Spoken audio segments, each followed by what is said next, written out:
Christopher Andre Vialva spent 20 years on death row, his life hanging in the balance. But to understand how he ended up there, we need to go back to where it all began. A troubled childhood in Texas that set the stage for a tragic and violent crime. Christopher Vialva was born on May 10, 1980, in Killeen, Texas, a military town near Fort Hood.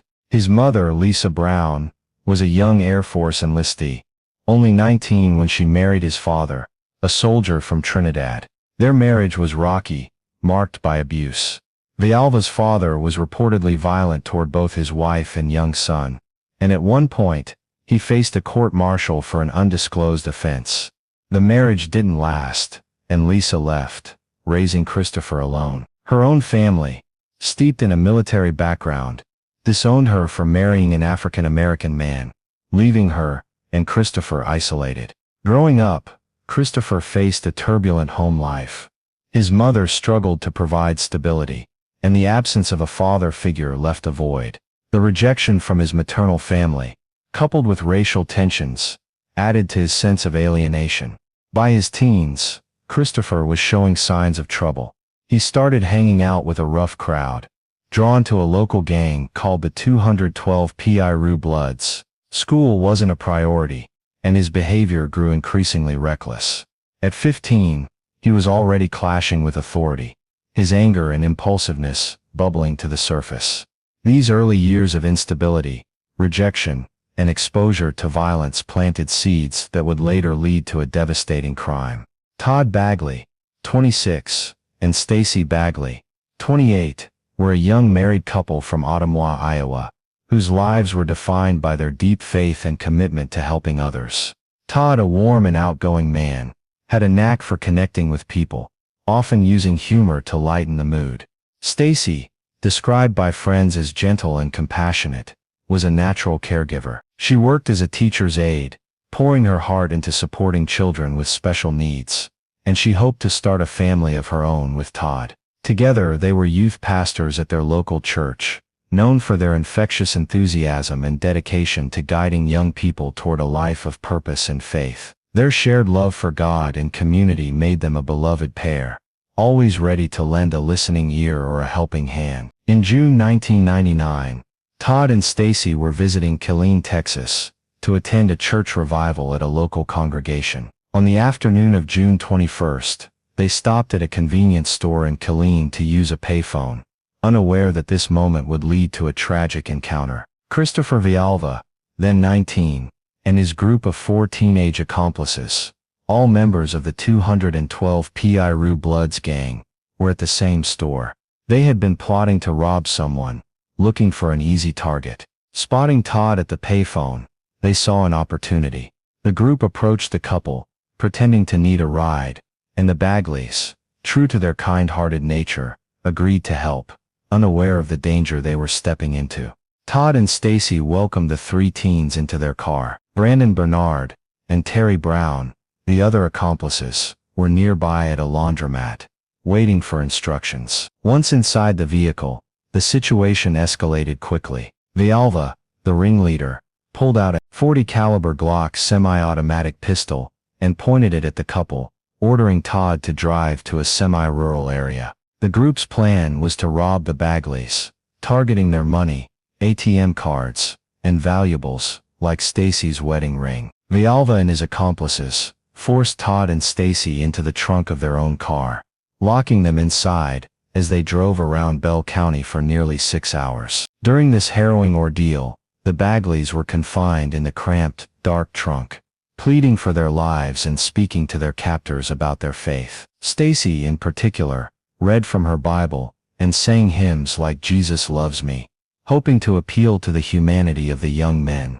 Meanwhile, Vialva and his group used the couple's ATM card to withdraw cash, though they found little money in the account. They also attempted to pawn Stacy's wedding ring, but were unsuccessful. The group stopped at various points, with Vialva directing the operation. Around 8 p.m., Sparks, who was on probation, asked to be dropped off at home to avoid trouble, taking some of the stolen jewelry with him. Vialva and Lewis then picked up Bernard and Brown, who had purchased lighter fluid to destroy evidence. The group drove to the Belton Lake Recreation Area, a secluded spot on the Fort Hood military installation. There, Vialva ordered his accomplices to douse the car's interior with lighter fluid, while the Bagleys, still locked in the trunk, continued to pray and plead for mercy. Vialva opened the trunk, and as Stacy told him that God loved him, he cursed at her. He then shot Todd in the head, killing him instantly.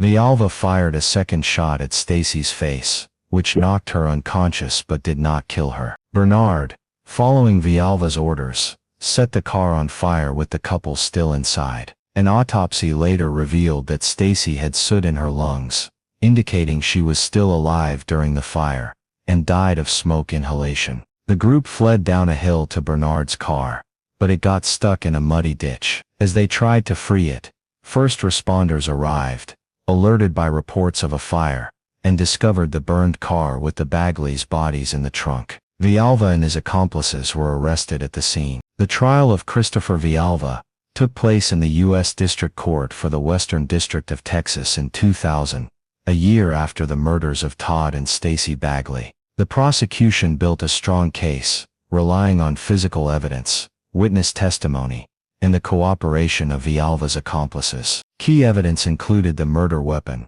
a .40 caliber Glock semi-automatic pistol, which was linked to Vialva through ballistic analysis, confirming it was used to shoot the Bagleys. The car, found burned at the Belton Lake Recreation Area, on Fort Hood, contained traces of lighter fluid in the Bagleys' remains, corroborating the prosecution's timeline of the crime. First responders had caught Vialva and his accomplices at the scene when their getaway car got stuck in a ditch, providing direct evidence of their presence. Witness testimony was critical. Two of Vialva's accomplices, Terry Terrell Brown and Christopher Michael Lewis, both 17 at the time, pleaded guilty to second-degree murder and received 248-month sentences in exchange for testifying against Vialva and Brandon Bernard. Their accounts detailed Vialva's role as the ringleader, describing how he orchestrated the robbery, wielded the gun, and made the final decision to shoot the Bagleys and burn the car.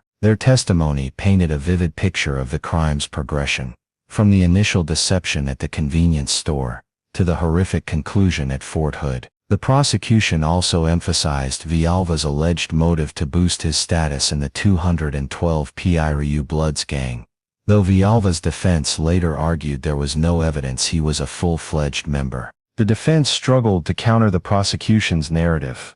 Vialva's lawyers, Dwight Goins and Stan Schweiger, were criticized for their inexperience and failure to present mitigating factors, such as Vialva's troubled childhood or potential mental health issues. During the sentencing phase, their own expert witness inadvertently portrayed Vialva as dangerous, undermining their case, while the prosecution's forensic psychiatrist, Dr. Richard Coons, testified that Vialva lacked a conscience, a claim later deemed unreliable in other cases. The nearly all-white jury, with one black juror, found Vialva guilty of carjacking, resulting in death and first-degree murder, unanimously recommending the death penalty on June 13, 2000. Vialva and Bernard were sent to federal death row at USP Terre Haute, Indiana, while the three juvenile accomplices received prison terms. Christopher Vialva spent 20 years on federal death row at USP Terre Haute,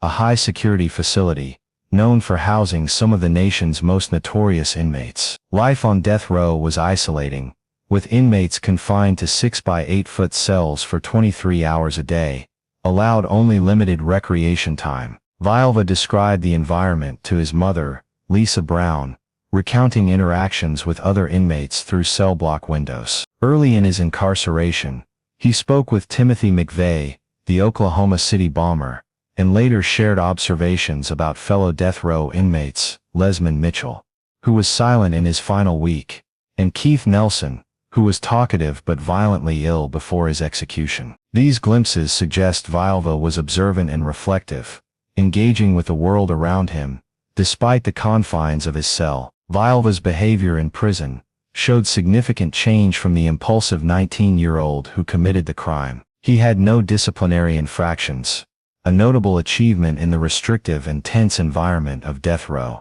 He spent his days studying, embracing Messianic Judaism, which became a cornerstone of his life. He wore a knitted yarmulke and prayer shawl, and in a YouTube video released before his execution, he spoke of his faith and regret, saying, "I committed a great wrong when I was a lost kid, and took 2 precious lives from this world. Every day, I wish I could right this wrong." His expressions of remorse were consistent, culminating in his final statement before execution, where he asked God to heal the Bagley's family's hearts with grace and love. Vialva actively pursued appeals, filing multiple challenges between 2002 and 2018, though all were rejected. His legal team argued that his trial was flawed, citing ineffective counsel who failed to raise his traumatic childhood, potential organic brain damage, and untreated bipolar disorder. They also highlighted a conflict of interest.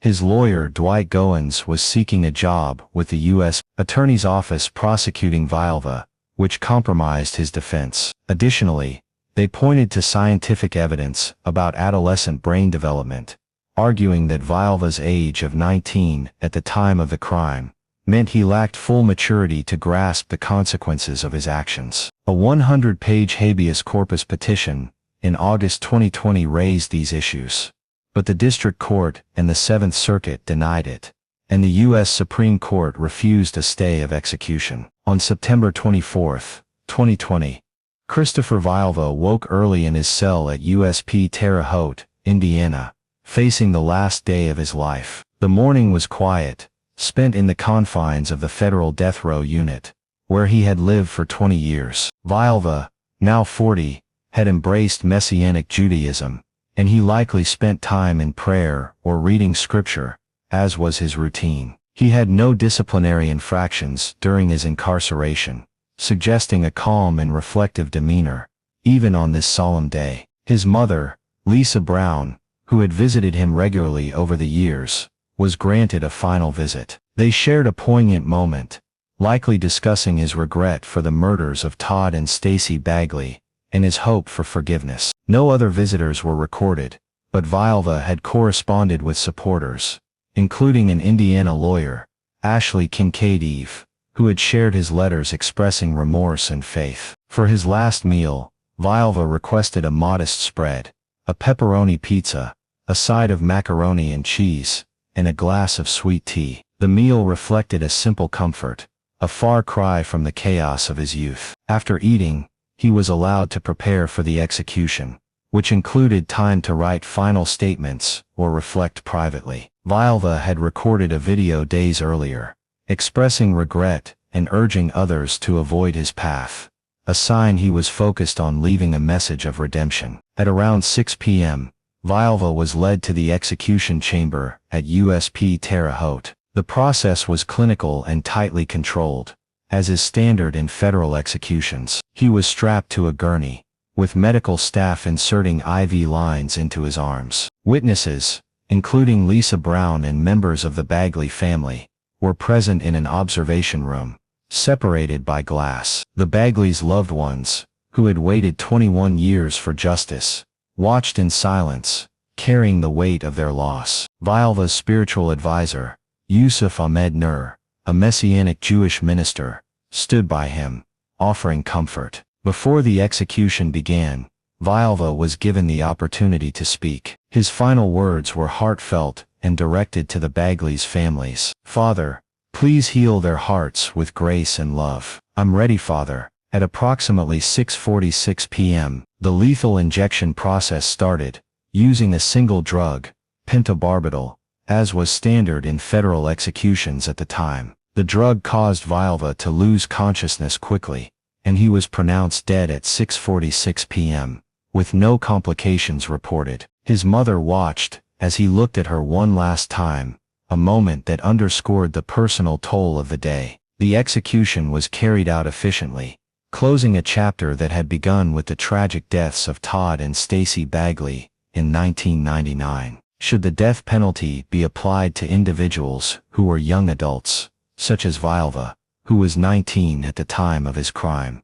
Given scientific evidence that the brain's prefrontal cortex, responsible for impulse control and decision-making, is not fully developed until the mid-20s, potentially reducing their culpability. Leave your thoughts in the comments. This is the first venue that I've had in which I could say to Todd and Stacy's family, I am so sorry for your loss.